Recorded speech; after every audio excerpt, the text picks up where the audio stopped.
സഹോദരരെ, സ്നേഹവന്ദനം. നോർത്തേൺ അയർലൻഡിലെ ചരിത്രപ്രസിദ്ധമായ തുറമുഖ നഗരങ്ങളിൽ ഒന്നാണ് വാറൻ പോയിന്റ്. 19-ാം നൂറ്റാണ്ടിൻ്റെ തുടക്കത്തിൽ ഇതൊരു പ്രധാന വാണിജ്യ തുറമുഖമായി വികസിച്ചു. കാനഡയിലേക്കും അമേരിക്കയിലേക്കും തടിയും മറ്റും കയറ്റി അയക്കുന്നതിൽ ഈ തുറമുഖം വലിയ പങ്കുവഹിച്ചിട്ടുണ്ട്.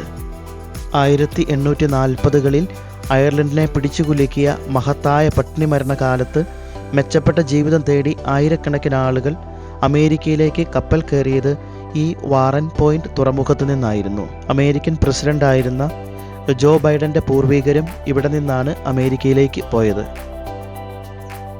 1979 ഓഗസ്റ്റ് 27 ഇവിടെ വെച്ച് ഐറിഷ് റിപ്പബ്ലിക്കൻ ആർമി നടത്തിയ ബോംബാക്രമണത്തിൽ 18 ബ്രിട്ടീഷ് സൈനികർ കൊല്ലപ്പെടുകയും വടക്കൻ അയർലൻഡ് സംഘർഷങ്ങളിൽ ബ്രിട്ടീഷ് സൈന്യത്തിന് നേരെ ഉണ്ടായ ഏറ്റവും വലിയ ആക്രമണമായിരുന്നു ഈ വാറൻ പോയിന്റ് അംബുഷ്.